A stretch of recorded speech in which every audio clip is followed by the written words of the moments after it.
En este video hablaremos de las principales ideologías totalitaristas de distintas épocas, pasando por el fascismo italiano, el nazismo alemán, el militarismo japonés, el estalinismo y para finalizar, el falangismo español.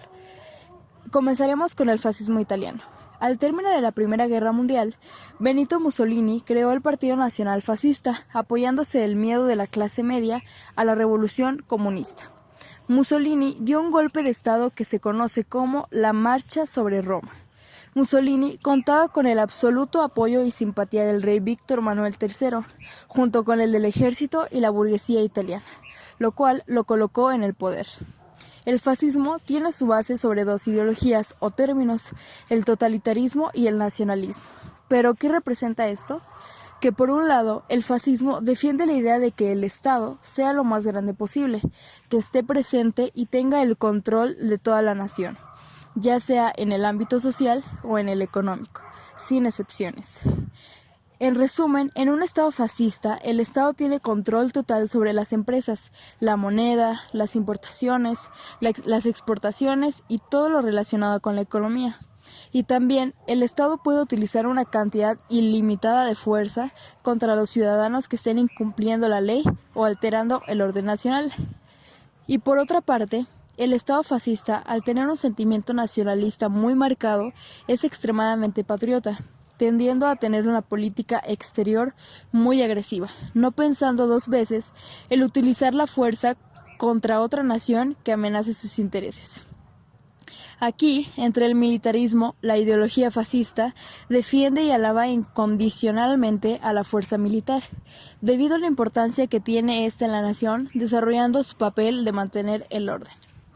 Seguiremos con el nazismo alemán. Derrotada Alemania en la Primera Guerra Mundial, se convierte en una república bajo la llamada Constitución de Weimar de 1919, con características democráticas. Sin embargo, Alemania sufría las consecuencias de la guerra, cuantiosas pérdidas de materiales y humanas, sumidas en la miseria total y en la vergüenza humillante de la derrota. Origina sangrientas revueltas, alzamientos militares y las huelgas. En Alemania se recurrió al temor para imponerse al Partido Nacional Socialista, los llamados nacionalistas o nazi. Se reúnen en el año de 1923 con algunos miembros del ejército republicano, con el objetivo de derrotar la república. Uno de estos dirigentes y movilizadores del intento de derrocamiento fue Adolf Hitler. La mala situación económica del país permitió que el partido nazi, con sus promesas de alimento y trabajo para toda la población, tuviera una gran acogida. En el año de 1932, Paul von Hindenburg fue elegido presidente y a su lado Hitler quedó como canciller, cargo que le otorgaba todos los poderes. Su oratorio y talento discursivo lo envió rápidamente a la victoria y a ganarse muchos adeptos y aliados. Desde entonces llamado el Führer. De esta forma, los alemanes quedaron convencidos que este hombre sería su salvación. Como dictador, Hitler abolió la Constitución, anuló el Parlamento e imperante el nazismo. Entonces, estos actos acabaron de empeorar la situación, ya que los principios de esta corriente afirmaban la superioridad de la raza aria, la oposición al cristianismo y por ende a los judíos. Imponía el gobierno de un dictador, la economía bajo el control del Estado, el apoyo nacionalista exagerado, la aprobación al imperialismo y al totalitarismo. Durante el gobierno de Hitler, la Gestapo o policía secreta eliminaba a quienes se oponían al régimen nazi y los judíos se convirtieron en el objetivo de tortura de los nazis. Los persiguieron, cazaron como animales y los avecinaban en masas en los campos de concentración creados para eliminarlos. A pesar de todo, Hitler sacó a Alemania del estado de inferioridad en la que se encontraba. Ahora pasaremos con el estalinismo. La dictadura estalinista comienza tras la muerte de Lenin en 1924 en Rusia, la cual ocasionó un gran conflicto entre Trotsky y Stalin. Este conflicto era porque tenían distintos puntos de vista. Trotsky creía que para que un régimen comunista funcionara necesitaba expandirse y no solo quedarse en la Unión rusa y no solo quedarse en la URSS, porque de ser así fracasaría. Por otra parte, estaba Stalin, que creía que se podía establecer esto solo en la URSS y cuando ésta se convertiría en una gran potencia, ahora sí se podría expandir la idea. En el año de 1927, Stalin ganó y la URSS comienza una nueva etapa que se caracterizó porque Stalin propuso un régimen totalitarista en 1929, lo cual quiere decir que la dictadura de carácter personal, lo que esta dictadura hacía era... No, ya me equivoqué. Lo cual quiere decir que el control de los tres poderes, legislativo, ejecutivo y judicial, Stalin implantó una dictadura de carácter personal. Lo que esta dictadura hacía era promover el culto por sí mismo, y este culto era a través de propagandas con su imagen como líder del pueblo. Además, se caracterizó por su régimen de terror político y social, porque realizaban purgas que muchas veces acababan con la vida de las personas que estaban opuestas a la revolución, y todo esto fue entre 1933 y 1936. Stalin le quitó todas las propiedades a la iglesia y prohibió la propiedad privada. Todo era del gobierno y era repartido según las necesidades de cada persona.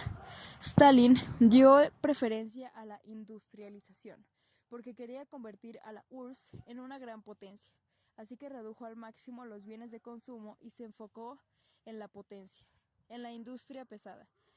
Todos los dueños de las tierras fueron despojados y expulsados, así que el gobierno tomó la administración de todas las tierras. El ámbito económico era controlado por los soviets, que hacían planes de 5 años, y las ganancias que tenían las personas eran entregadas al gobierno, y el gobierno te daba la parte que necesitabas, y el resto se lo quedaba. Todos estos cambios fueron convirtiendo a la URSS una gran potencia industrial y a la misma vez la agricultura se vio abandonada. Y todo esto llega a su fin tras la muerte de Stalin en 1953. Ahora continuaremos con el militarismo japonés. El militarismo japonés fue una corriente ideológica que predominó en Japón durante la primera mitad del siglo pasado. Los principios del militarismo se basan en que las fuerzas armadas son las que mantienen la paz, y la paz es la prioridad en una nación. El Japón, posterior a la Primera Guerra Mundial, estaba muy debilitado debido a diversas circunstancias. La situación económica estaba cerca de ser insostenible, y las autoridades no daban soluciones concretas. Además, en esta época, Japón tenía una gran ambición por la expansión territorial. Esto empujó a creer que solo las estrategias militares podrían tener éxito en semejante misión. Las fuerzas militares fueron infiltrándose en el poder, y ya para la década de 1930, el núcleo central de mando era militar. Su hipótesis dictaba que extendiendo sus territorios tendrían más riquezas, con las que solventarían los problemas del país. Pero estos problemas seguían creciendo. Debido a esto, iniciaron y propiciaron muchas batallas territoriales. El militarismo japonés tenía ciertos rasgos que respondían a la cultura japonesa, como la veneración por la lucha y la muerte honorable, y el respeto por aquel que defendiera la nación. Estos son rasgos muy enraizados en la idiosincrasia japonesa desde hace milenios. El estado militar japonés fue particularmente violento. Creían que la fuerza era el único medio para alcanzar los objetivos. A través de campañas nacionalistas lograron convencer a la población de que ellos eran el camino, a la vez que sembraron el sentido patriota al extremo. Se consideraba que el Estado estaba por encima del bienestar del individuo y que tenían la misión de proclamar la superioridad de su raza a través de la ocupación. Finalmente, el militarismo japonés terminó con la Segunda Guerra Mundial. Las 2 bombas nucleares que cayeron en Hiroshima y Nagasaki confirmaron la inferioridad del ejército japonés. Luego de la guerra, Estados Unidos ocupó el territorio. Para finalizar, hablaremos del falangismo español. El falangismo es una ideología española que se basa en el fascismo italiano. Su figura principal es el generalísimo Francisco Franco. el cual ocupó el poder sobre el Estado español desde 1939 hasta 1975, terminando con la muerte de este director. Esta ideología es principalmente nacionalista extrema española. De hecho, durante la dictadura evita que se hable euskera y catalán en el País Vasco y Cataluña respectivamente. También era en base al catolicismo, el cual prohibía al pueblo de ser laico, fascista, o sea, antidemocrática y totalitarista y anticomunista. Esta época tan obscura de España repercute en su actualidad. De hecho, se dice que aún ronda el fantasma de Franco por España. Desde la muerte de Franco se ha vuelto a provocar los movimientos independentistas del País Vasco y Cataluña. En el primero se vivió una época horrible al crearse una organización independentista llamada ETA, que utilizaba el terrorismo para mandar un mensaje. Estos usaban la ideología marxista y sobre todo el movimiento independentista más fuerte en la península ibérica. Desde hace poco volvió a surgir con el líder Puigdemont, que actualmente está en Bélgica, pero sus compañeros han sido sentenciados a 8 años de prisión, lo que causó en esta comunidad autónoma caos, sobre todo en la capital Barcelona.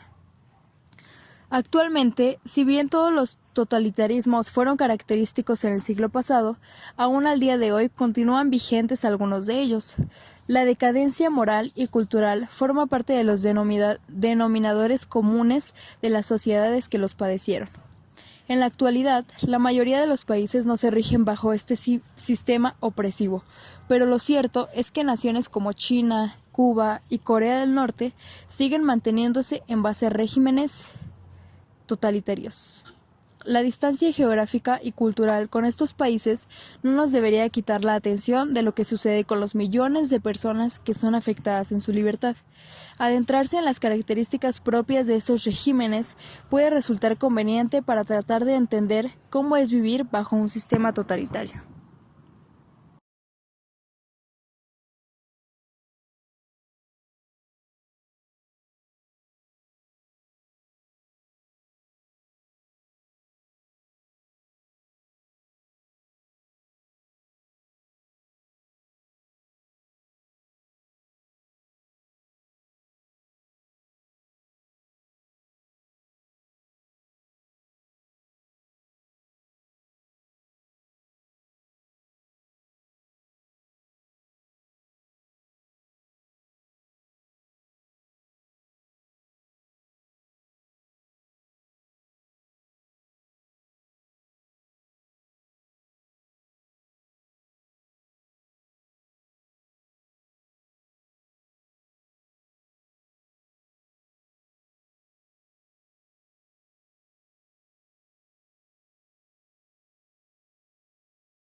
Let's get it. I got broads in Atlanta. She's just a in the family. Credit cards in the scammers.